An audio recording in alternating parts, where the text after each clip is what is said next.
할렐루야. 이 세상 역사에서 가장 넓은 땅, 넓은 영토를 소유했던 사람이 몽골의 영웅 징기스칸이라는 사람입니다. 그가 정복했던 땅이 얼마나 크고 넓었던지 세계의 영웅이라고 하는 알렉산더, 나폴레옹, 히틀러가 정복했던 모든 땅을 다 합친 것보다가 더 넓었다고 합니다.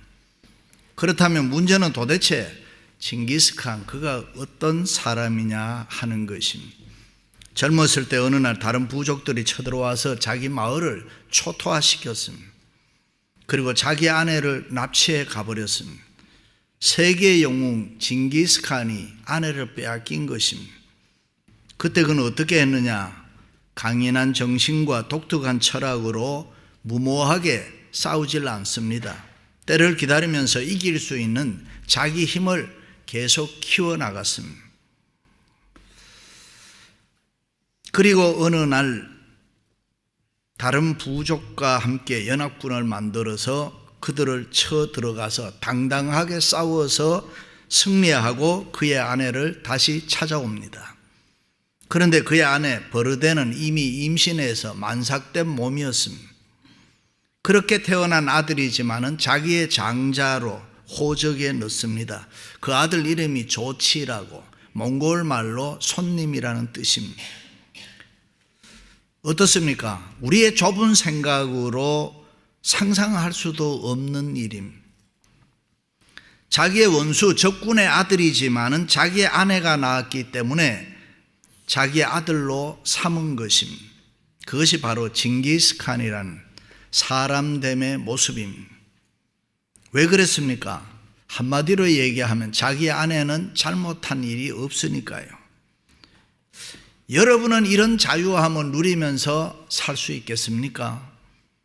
어떤 사람은 수십 년 함께 살면서 아이를 몇 명씩 낳았는데 결혼 전에 옛날 애인이 있었는데 왜 숨겼느냐고 싸우는 사람들도 가끔 있습니다. 남자들 그래도 됩니까? 너무 유치해요. 사람이 예쁘고 잘났으면 당연히 애인이 있는 거지. 지금 와서 그게 뭐 그렇게 중요하다고 싸웁니까? 저도 있었는데요.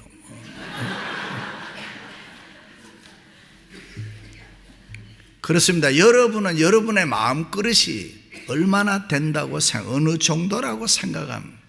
내 자신 나를 볼 때 사람됨의 크기가 얼마나 된다고 생각합니다. 예수 믿는 우리들은 마음이 커야 합니다. 마음이 커서 주님이 주신 자유함을 마음껏 누릴 수가 있어야 합니다. 인격 성장, 일명 그것을 건강연령, 정신연령이라고 합니다. 나이는 늙어도 정신 건강이 젊은 사람이 있고 나이는 젊어도 정신 건강이 늙은 사람도 있습니다. 그러니까 호적의 나이는 숫자에 불과하다 하지요. 그 사람의 건강 연령, 정신 연령이 얼마나 되느냐 하는 것이 대단히 중요합니다. 요즘은 지능지수, IQ, 감성지수, EQ, 인격지수라고 합니다. 예수 믿는 우리 그리스도인들의 용어로 보면은 신앙적 인격, 신앙적 성숙이라고 할 수 있습니다. 우리는 예수님을 수십 년 믿고 교회를 다니면서 성경 말씀으로 매일매일 성도의 훈련을 받았습니다. 그렇다면 과연 나는 얼마나 크고 어느 정도 수준의 성도가 지금 되어 있느냐? 내 마음은 얼마나 넓어졌을까? 나는 그리스도인으로서 얼마만큼의 자유함을 이 세상 살면서 누리고 있습니까? 살펴보시기를 바랍니다. 그렇습니다. 그리스도인이란 born again, 중생하고 다시 태어나는 것을 말합니다. 그리고 그 다음이 sanctification, 성화의 과정입니다. 이 성화의 과정을 통해서 우리가 거룩하게 성장하는 것입니다. 예수 그리스도의 장성한 분량이라고 하고 예수 그리스도의 충만함이라고 하는데 거기까지 성장하는 것입니다. 쉬운 말로 하면 예수 그리스도를 닮아가는 것입니다. 그것이 우리 그리스도인의 성장 목표인 것입니다. 믿습니까? 일찍이 바벨론의 포로로 잡혀간 이스라엘 백성들이 어느 날 아침에 놀라운 하나님의 은혜를 통하여 바벨론으로부터 자유와 해방의 기쁨을 얻게 됩니다. 그때 그들은 갑자기 이루어진 이 자유와 해방을 꿈꾸는 것 같았도다라고 했습니다. 그렇습니다. 인간이 가지는 가장 근본적인 욕구는 자유입니다. 자유롭게 사는 것입니다. 그래서 하나님께서는 우리에게 자유라는 귀중한 선물을 주셨습니다. 그리고 그 자유를 통해서 수많은 축복들을 우리에게 주신 것입니다. 할렐루야. 그런데 자유라는 것이 뭡니까? 사람들은 자유를 얘기할 때 흔히들 외적 자유를 이야기합니다. 루즈벨트 대통령이 종전 후에 의회 연설에서 세 개의 비전을 제시했습니다. 그 비전의 자유에 대한 것을 이야기했습니다. 언론의 자유, 정치, 경제의 자유, 사회, 도덕의 자유, 종교의 자유, 가난으로부터의 자유, 두려움과 공포 등으로부터 자유, 이런 것을 역설했습니다. 그렇습니다. 우리가 이 세상에 사노라면 그런 외적 자유가 중요합니다. 그러나 우리 그리스도인들에게는 이 세상의 자유, 그것만으로는 부족한 것입니다. 우리들에게는 양심의 자유, 영적인 자유, 정신적 자유, 내적인 내 마음의 자유가 더 필요한 것입니다. 우리의 마음에 내적인 마음의 자유가 없으면 외적인 자유가 아무리 많아도 소용이 없습니다. 오늘 그리스도인들 가운데는 외적인 자유는 많이 누리고 있습니다만 내적인 마음의 자유를 구속당한 채 힘들게 어렵게 사는 성도들이 의외로 많이 있습니다. 마음의 자유 없이 고민과 갈등으로 이 세상 살아가는 성도들이 얼마나 많은지 모릅니다. 그래서 세상 사람들과 똑같이 염려합니다. 걱정합니다. 근심합니다. 두려워합니다. 때로는 원망도 하고 불평도 합니다. 때로는 미워도 하고 시기하고 질투합니다. 이런 것들을 성경은 다 원수마귀 사단의 종의 멍에라고 정의를 합니다. 그래서 바울은 그러므로 이제 그리스도 예수 안에 있는 자에게는 결코 정죄함이 없나니 이는 그리스도 예수 안에 있는 생명의 성령의 법이 죄와 사망의 법에서 너를 해방하였습니다. 할렐루야. 그렇습니다. 다시는 종의 멍에 매지 말고 생명의 성령의 법 아래서 진정한 자유를 누려라. 그래서 바울은 오늘 또 굳건하게 서서 다시는 종의 멍에를 매지 말라 부탁하고 있습니다. 베너라는 영화를 보면 주인공 베너가 노예가 되어서 북소리에 맞춰서 배에 노를 힘차게 젓고 있는 그 장면 여러분 기억할 겁니다. 이때 사령관이 배에 노를 젓고 있는 노예들을 쭉 바라보다가 그의 시선이 베너에게 주목합니다. 비록 노예 신세가 되어서 배의 밑창 밑바닥에서 노를 젓고 있지만은 그의 눈빛이나 그의 삶의 태도, 노를 젓는 모습이 다른 사람과는 분명히 달랐습니다. 사령관이 베너를 한참 바라보다가 이렇게 소리칩니다. 저놈은 노예가 아니야, 자유인이야. 저를 풀어주어라. 그렇습니다. 참된 자유는 누가 누립니까? 영적으로 거듭난 사람, 정신적으로 바르게 훈련된 사람이 자유를 누립니다. 하나님의 뜻을 따라 경건하게 사는 사람, 말씀에 순종하는 사람이 마음껏 누릴 수가 있습니다. 그래서 존 칼빈은 자유란 내가 당연히 해야 할 일을 할 수 있는 능력과 내가 하지 말아야 할 일을 하지 않는 능력이라고 했습니다. 내가 자유하다고 해서 신호등을 무시하고 자기 마음대로 자동차 막 몰고 가면 그것은 자유가 아닙니다. 교통법규대로 시그널 따라서 잘 운전해야 그것이 진정한 자유인 것입니다. 그럼 그리스도인이 누려야 하는 자유는 무엇입니까? 첫째가 세상을 두려워하지 않는 것이 자유입니다. 그리스도 예수 안에서는 할례나 무할례나 효력이 없으되 사랑으로서 역사하는 믿음뿐이니라 그래요. 누구나 믿음이 없으면 세상이 두려우고 겁이 납니다. 믿음이 있는 사람은 절대로 세상을 겁내지 않습니다. 두려워하지 말라는 말이 성경에 몇 번 나오는지 알죠? 365번. 그래서 어떤 학자는 1년 365일 동안 매일매일 두려워하지 말고 살아라는 의미다 그럼. 우리가 이 세상을 살아갈 때 여러 가지 외적인 어려움이 찾아오면 가장 먼저 우리 마음속에 생기는 것이 두려운 마음입니다. 현대인에게 550개의 포비아, 두려움이 있다고 합니다. 요즘 신종 포비아로 스마트폰 중독에서 오는 노모빌 포비아로 잠시라도 휴대전화가 이 아이폰이 없으면은 안절부절합니다. 견디지를 못하고 두려워한다고 합니다. 그렇습니다. 우리들의 삶의 현장에는 실패에 대한 두려움, 건강에 대한 두려움, 죽음에 대한 두려움, 미래에 대한 두려움, 이런 것이 늘 우리 주위에 있습니다. 왜 그렇습니까? 하나님에 대한 사랑과 믿음이 없어서 그렇습니다. 그러므로 우리가 하나님을 사랑하고 제대로 믿을 때에 세상 두려움은 다 사라지고 우리에게 진정한 자유함이 있는 것입니다. 예수 그리스도의 십자가 붙들고 믿음으로 사는 사람들 절대로 세상 두려워하지 않습니다. 하나님이 함께 하시니 두렵지 않고 자신감 있게 살아갑니다. 나 두려움 없네, 두려움 없도다. 주 예수 늘 함께 계시도다. 할렐루야. 여러분 중에도 유학 와서 그런 경험이 있겠습니다만, 제가 미시피 잭슨에서 대학원 다닐 때에 영어 때문에 고생을 많이 했습니다. 제 차례가 되면은 준비한 그것을 가지고 프레젠테이션을 해야 되는데, 앞에 나가서 5분이고 10분이고 프레젠테이션을 다 하고 나면, 아니 이 교수님이 못 알아듣겠다는 거예요. 못 알아듣는 것은 자기 문제인데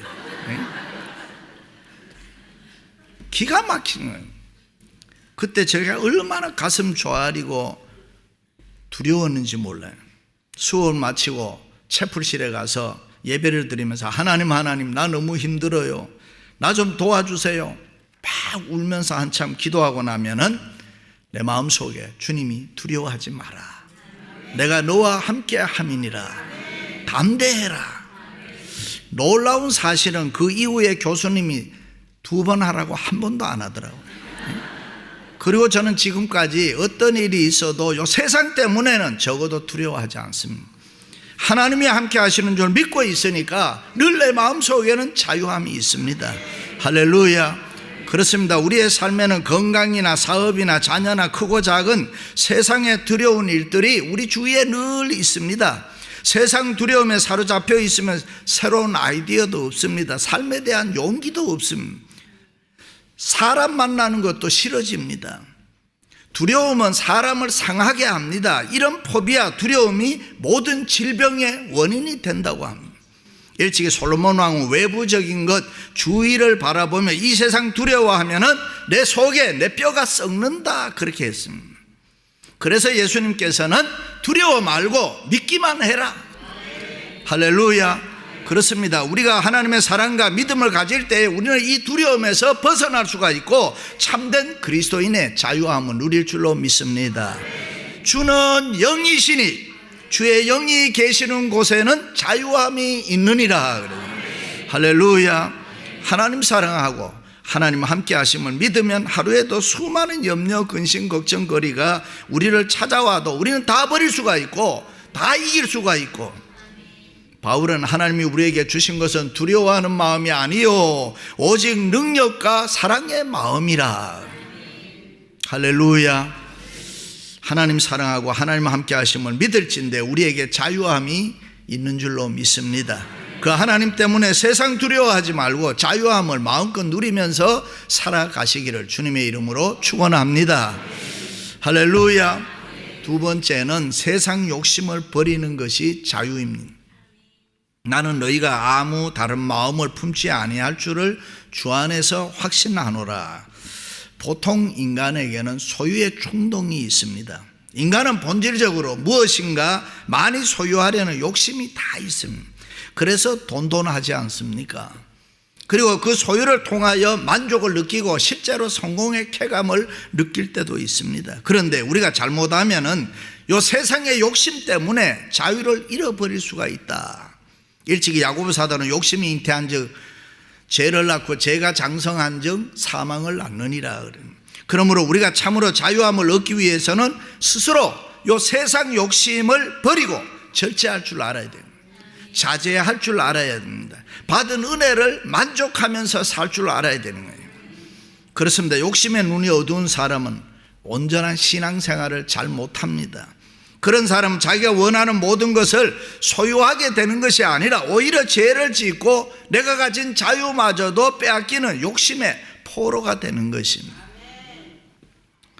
어떤 집사님이 이민 와서 남편과 더불어 열심히 일해서 돈을 좀 벌었습니다. 그때 언니가 돈이 급하다고 해서 모아둔 돈을 좀 빌려주었습니다. 한참이 지났는데 언니가 갚지를 않았습니다. 형편이 안 좋다는 것입니다. 그런데 자기는 가만히 보니까 언니는 자기보다가 더 잘 살면서도 돈 갚을 생각을 안 한단 말이지. 남편 보기에도 미안하고 화가 나서 병이 날 지경이었습니다. 그런데 이 집사님이 어느 날 성경을 읽는데 우리가 세상에 아무것도 가지고 온 것이 없음에 또한 아무것도 가지고 가지 못하리니 우리가 먹을 것과 입을 것이 있은즉 족한 줄로 알지니라. 이 하나님의 말씀에 감동을 받았음. 그래, 내 돈을 남이 아닌 언니가 썼으니 얼마나 다행인가. 비록 돈은 떼먹어도 그런 언니가 있다는 것이 얼마나 좋은가. 돈이란 다시 우리가 벌면 되지 않는가. 욕심을 버리니까 마음이 평안해지더라는 것입니다. 그리고 자유함이 찾아왔음. 언니에게 전화를 걸어서 언니 그동안 미안해. 빌려간 돈 그냥 둬도 돼. 돈 때문에 언니 마음 섭섭하게 한 것 이해해, 용서해. 이 소리를 듣고 언니가 충격을 받았습니다. 큰일 났구나. 성질 급한 동생 무슨 일 생기면 어떻게 하나. 그래서 돈을 얼른 준비해 가지고 와서 갚더라는 것입니다. 그렇습니다. 우리가 욕심을 버리면은 기적이 일어납니다. 세상 욕심을 버리면은 자유함이 있습니다. 평안함이 있고 만족이 있고 기분이 좋습니다. 할렐루야. 처음 미국에 와서 원베드룸에 화장실 하나에 살아도 행복했지 않습니까? 그런데 돈 벌었어요. 형편이 아주 좋아졌어요. 방이 5개, 화장실이 5개, 집에 살아요. 잠자는 방과 화장실이 뭐 그렇게 많을 필요는 없는데 그래도 돈을 벌었으니까 그런 데 살아요. 그런데 여러분, 잘 사는데 옛날만큼 행복하지 않단 말이에요. 이거는 심각한 거예요.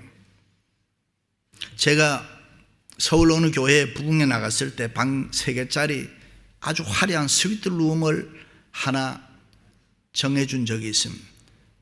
방이 너무 좋아요. 불을 쫙 다 켜봤어요. 그런데 여러분, 그 밤에 제가 한 잠도 못 잤다는 거 아니야. 이 방에 가서 조금 누워보고 저 방에 가서 좀 누워보고 이렇게 하다가 새벽을 맞이한 거예요. 그냥 방 하나 줬으면 내가 잤을 텐데. 그렇습니다. 우리는 다른 마음을 품지 말아야 자유함이 있습니다. 다시 말해, 쓸데없는 세상 욕심을 버려야 우리가 자유함이 있다.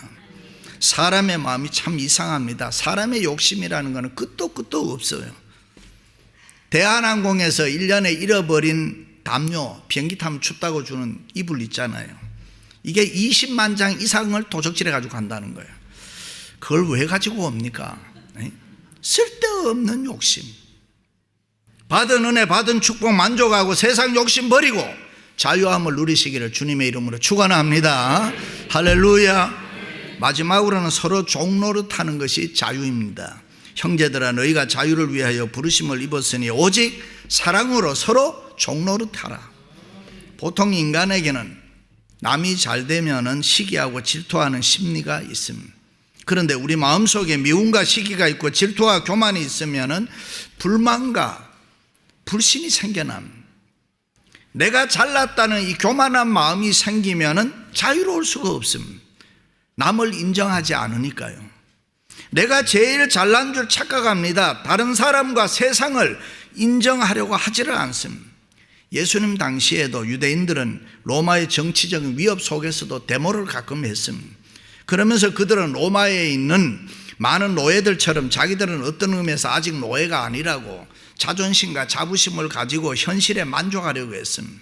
뿐만 아니라 유대인들은 시기하고 질투하고 욕하고 미워하고 다투고 싸우고 뭐 거짓말하고 도적질하고 이런 탐심의 욕심의 수렁에서 벗어나지를 못했습니다. 그런 유대인들의 이중적 모습을 보고 예수님께서는 그들에게 보다 더 근본적인 자유를 이야기했습니다. 진리를 알지니 진리가 너희를 자유케 하리라. 할렐루야. 우리가 미국에 이민 와서 사는데 아주 힘든 분들 좀 있습니다. 그 사람들은 어떤 사람들이에요? 서울에서 잘 나가던 사람들, 잘 살던 분들이에요. 내가 서울에서는 잘 살았는데, 내가 서울에서는 잘 나갔는데, 서울에 있으면은 저런 인간 내가 상대도 안 해주는데, 그런 분들은 이민 생활이 참 어렵습니다. 빨리 꿈 깨세요. 여기 왔으면은 사람이 확 달라져야 되는 거예요. 그래, 새롭게 살자. 과거의 모든 거 잊어버리고 떨쳐버리고 밑바닥에서부터 종로를 타면서 새로 시작하자. 그래야 이민 생활에서 성공할 수가 있습니다. 그렇습니다. 우리 그리스도인의 자유를 누리기 위해서는 종처럼 낮아져야 되는 거, 서로 인정해 줘야 되고 칭찬할 줄 알아야 되는 거. 남에게만 잘못이 있는 게 아니라 나 자신에게도 실수가 있고 잘못이 있다는 이 겸손한 마음이 필요합니다. 그러나 사단은 우리로 하여금 교만케 해서 스스로 다투게 만드는 거예요. 어떤 남편이 술 먹고 노름을 했습니다. 부인이 속이 상해서 호랑말코 같은 놈 죽지도 않는다고 욕하다가 자기가 먼저 끝내 화병이 나서 죽어버렸습니다. 그럴 필요 없지요. 그냥 그러려니 하고 살아야 돼요. 나중에 남편은 예수 잘 믿고 새장가 가고 안수 집사 됐다니까요. 버틀러 대통령의 집사라는 영화의 실제적 모델은 유진 앨런이라는 사람. 1952년부터 86년까지 34년 동안 8명의 대통령의 수발을 든 버틀러 이야기입니다. 2008년도 대통령 선거를 앞두고 워싱턴 포스트지와의 인터뷰하면서 94세 유진 앨런이 세상에 알려졌습니다. 흑인 노예로 끌려와서 핍박과 탄압을 받고 수많은 차별을 받아온 흑인들의 인권 문제를 다룬 영화입니다. 미국은 흑인들의 자유와 해방을 위해서 남북 전쟁을 치렀습니다.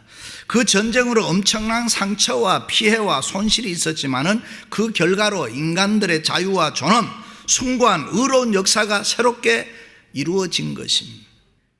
그렇습니다. 우리는 진정한 자유를 누리기 위해서 서로 종노릇해야 됩니다. 서로 용서하고 서로 용납하고 사랑해야 됩니다. 그럴 때 우리의 마음속에 원망이나 불평이나 미움이나 시기와 다툼이 다 사라지는 것입니다. 서로 사랑으로 종로를 할 때에 우리는 자유함을 누릴 수가 있습니다. 할렐루야. 내 마음대로 하는 것, 남의 마음에 상처 주고 하고 싶은 말 다 하는 것 자유 아닙니다. 만일 서로 물고 먹으면은 피차 멸망할까 조심해라. 이것은 우리가 자유를 가지고 서로 다투면 자유를 누리는 것이 아니라 멸망한다는 것입니다. 형제가 연합하여 동거함이 어찌 그리 선하고 아름다운고. 거기에 진정한 자유와 축복이 있습니다.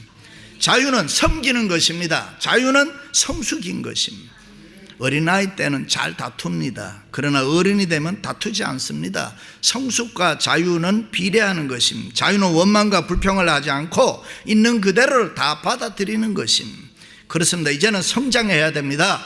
달라져야 됩니다. 변해야 되는 것입니다. 우리 모두가 다 예수 그리스도를 닮아야 되는 것입니다.